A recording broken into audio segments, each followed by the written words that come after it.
And so when I need something checked, I run it by the boss. I call her the boss, and because she is the boss.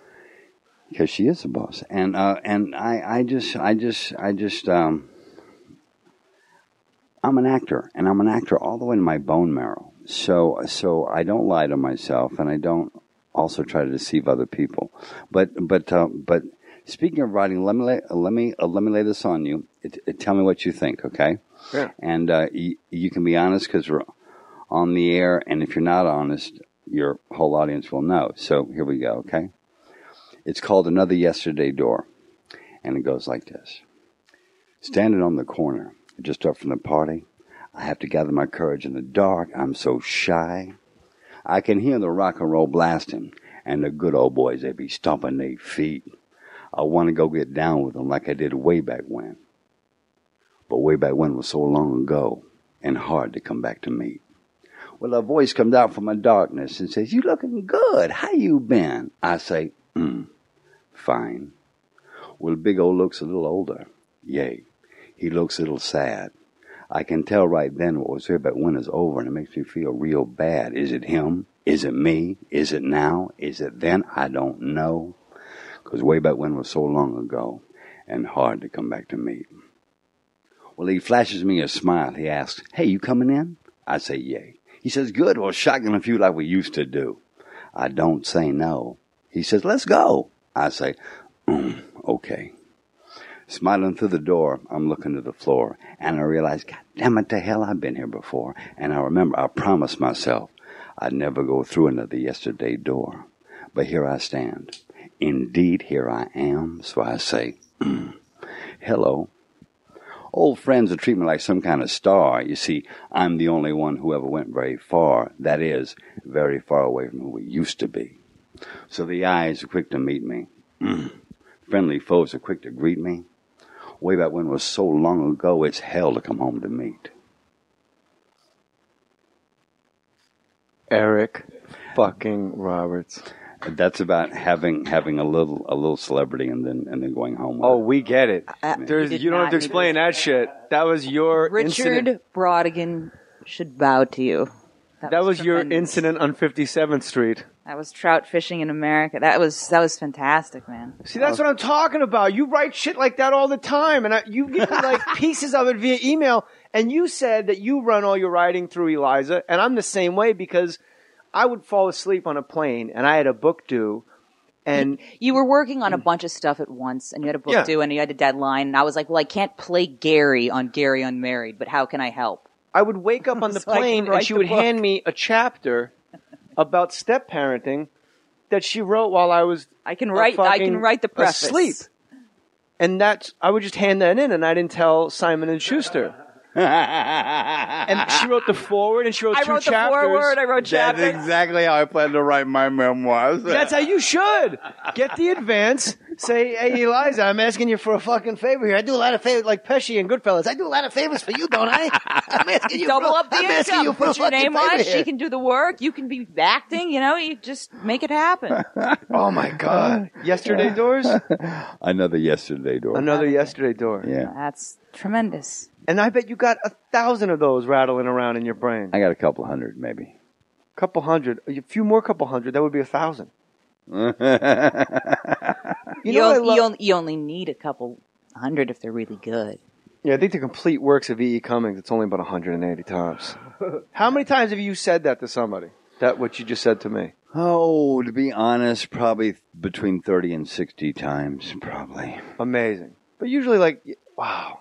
You're definitely the most literary person in the room. That is not true, pal. Bro, you kind of fucked I am this all probably up. the most uneducated guy I didn't say you're going to educated. talk to this year, I didn't this say- decade. Oh, believe me. The Stoners, the fucking Bert Kreischers and the Ralphie Mays sit in these chairs. Oh, dude, I was a stoner for 30 years. You'll have to add that, too. I mean, I've been behind. This is You what I caught love up quick. about... I was talking to Eliza about this, the boss, on the phone. Yeah, people think it's Springsteen. You don't call it the wrong. bus, call it the boss. The boss. I said, yeah, no, that's the boss. That's Miss Simons. Ms. Simons, that's Keaton's mom. We're going to get him on too, bro. My favorite singer-songwriter on the planet right now. You know, we love Rufus Wainwright. Not since Cat Stevens in the mid-'70s. We love Rufus. Have I been so moved by a singer-songwriter than I am by Keaton Simons. We adore him. That guy can write a song. Oh, my God. Keaton, your stepson, Eliza's son, is one of those guys who people will say, hey, we're going to see Keaton Simons at Hotel Cafe. It's almost like a residency, isn't it? He's over there. And our friend Clodagh has been following Keaton for probably 4 or 5 years and telling us, like, this guy's ridiculous. You won't believe it. And you go, yeah, you know, all your friends got, like, some band they have a hard-on for. Like, you got to see him. And you go, and you're like, yeah, it was great, whatever. We went to Hotel Cafe, and we saw Keaton Simon. And blow you away. He's one of those guys you go. And effortlessly. Yeah. Yeah. He's better than John. Like, when people go, fucking John Mayer. Fuck John Mayer. Like, this Keaton No way Simon. to say it. John Mayer is fine. John Mayer's great. I'm a big John Mayer defender. He's in another defender. league from Keaton Simons. I would put Keaton. He's in a league below Keaton Simons. Oh, we know that. Yes. Yeah. That's what I'm saying. So anybody listening, But I wanna reiterate though. He is not to be scoffed at, John Mayer. He's a real talent. He's got a real voice, and he can write a hell of a song. But Keaton Simons is another stratosphere. It's not John Mayer's fault. That's where no. That's where I was going with the whole thing. Was you go see Keaton Simons and you go, how is this guy? He's one of those bands, one of those guys where you look around like, is everyone seeing what I'm seeing? This is crazy. His album X's and Y's. Every track, there's never a dud. Every track. And the writing is Rufus Wainwright-esque, where everything is quadruple entendre. Everything is so layered, and nothing means exactly what it means. Everything's As gray. all good writing should. Yeah, everything's gray, and he plays guitar like Prince, like he's batshit guitarist. Like nobody's mother business. No, you can say it. No, I can't do it on the air. Why? Because I have children. What are you saying? You just saw my baby. I don't give a fuck if you curse. He's not in the room. He's not in the room. You don't have to swear if you don't want to, but you'd be the first guest not to, I'll tell you that. This is what I was talking to the boss about you, and I said, for my generation of actors, now I think I'm a comic. My wife thinks I'm an actor who figured out how to be a comic. I think it's the exact opposite. I'm a comic that can imitate an actor. Sounds a little confusing. No, I understand. But you can dig it. I understand it, yeah. But I'll say as an actor, when I do acting jobs, you're the guy, you set the bar for my entire generation of the guy that there's no reason person A should be hanging out with person B. Like in Pope of Greenwich Village, there is no fucking reason on God's green earth that Charlie should hang out with you. But he's my family. He has no choice. He does have a choice. Especially in that culture. If you're family, you're stuck with him. You don't. I mean, it's But I who you're think Jay's stuck with. point is that you made it that way. That is my point.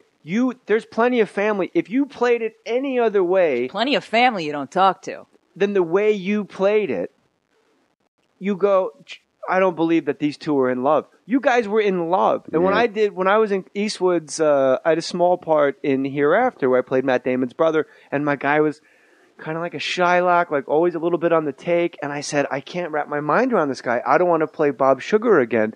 And Nick, my boss, brought you up in Pope of Greenwich Village, and she goes, they loved each other. She says, think about it. The movie starts with Mickey Rourke getting fired because of his cousin. Because of me. And then you guys wind up doing a heist that belongs to Bedbug Eddie. You could have gotten everybody. A cop dies. It's murder one. And one of my favorite quotes, no one came within 100 feet. He died like a fucking ghost down there. And then I brought you up again, and tell me if this is true. When you were in Star 80, and I'm a huge Fosse fan. Can I finish the Yeah, go. Let me Sorry. finish this run, Forgive but hold me. that. Forgive me. We're all so excited now. But then the movie, then you get your thumb cut off, which I'm sure, I mean, if you had $1 for every time someone said they took my thumb, Charlie, to you. Every airport I've ever been in my entire traveling life. That's not the scene, Eric, to me. And it's probably not to you. The scene is he holds you and he fucking cries. It makes him cry. You took all of these? He's afraid you're going to overdose. Forget the fact that you're going to give him up. You're going to give Barney up in the Bronx. And those of you that are listening, if you don't know what we're talking about, just go get another fucking podcast. Whoa, ouch. Because we're talking Popograne's Village here, Charlie. But he knows eventually. He knows you can't not give him up. Charlie's a smart guy. He knows you're going to give him up. And he says to you, they're going to press you. You're going to give them Barney. Barney's going to give them me. Right? But as soon as you come to his apartment with your thumb cut off from Uncle Pete, he knows that it's on. He's a fucking dead man. Mickey Rourke knows he's a dead man, and he spends that time holding you and crying and cursing those assholes when in the real world he should be cursing you, asshole. But that's how you played it. Because the groundwork that you laid made it so that he was crying. You set the bar for every actor of my generation to play such an unlikable guy or a guy No. On the page. I'm enjoying this. On the page, you go, there's no reason that these two would ever hang out. I have a story for you that only you and the likes of you will really appreciate. And I've never told it publicly. I've told it privately probably as many times as I've said that verse, probably 30 to 60 times. But I've never told it publicly, and here it is. You're going to like this story. So I was offered Pope in January of that year, and we started shooting in August. So I had a lot of time to drop the weight properly, and I really did. I dropped the weight slow but sure so I could keep it off and not eat a meal and gain a pound back. I really did it right. I got on a really non-eating regime, only eating veggies and very few blah blah. So I lost 30 pounds. I became a walking. Did they ask you to, or is this something you wanted to do for him? This is my interpretation. Okay. So I became, and I permed my hair.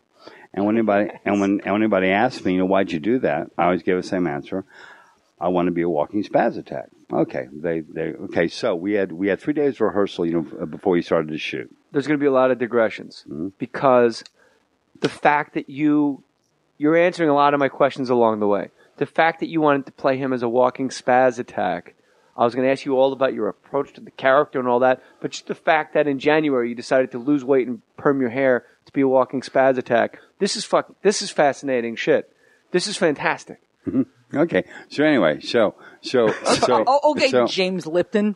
Yeah, I'm not James Lipton. Yeah. I'm worse. Yeah. So we had 3 days of rehearsal, before we started to shoot. After the third day of rehearsal, the director asked me to stay after rehearsal. I'm going to leave him nameless because he's not the guy who ended up directing the film. He asked me to stay after rehearsal, so I stayed after, and he goes, "Why are you so skinny?" He was so irritated. "Why are you so skinny?" I said, "Well, I'm playing this guy. I want to be a walking spaz attack." "Why'd you perm your hair?" I said, "Same thing, a walking spaz attack." "What's up?" He goes, "You and I don't agree on your interpretation of the role, buddy." I said, "Well, that's not a first, but like what? What's up?" "This guy's a tough thug, not smart, but tough, and he's a thug. He's dangerous." I said, "You know what? That's been done 10,000 times, and 8,000 times it's been done better than I will do it. So I'm approaching this a whole other way. I want this guy to be a mama's boy who wants to be a tough thug. But he's not. Look at him. And I want you to look at him and go, this guy's a joke unto himself. He has no idea that he's almost a fucking girl. I mean, come on, this guy, he has a perm, for Christ's sake. Yeah, he has a perm, for Christ's sake. Okay. So, he asked me if I would resign. He said, "I'm going to ask you to resign because we really disagree on this. And, I don't like what you're doing." So I said, "Okay, let me think about it." I had no intention of resigning, but I said, "Okay, let me think about it."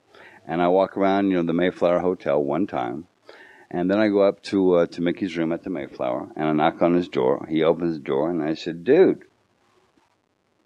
the director just asked me to quit." He goes, "No shit, come in here." And we called the producers, and we told them, and they fired that director. And they brought in Stuart Rosenberg, who directed a great movie, as we know it, called The Popograne's Village. Now, did that director? Now, the only reason that I told you that story was because, on paper, that interpretation would have been just odd. Right. But as you saw him three-dimensionally, you understood why Charlie didn't dump him, because he loved him as Paulie loved Charlie. He loved Charlie. He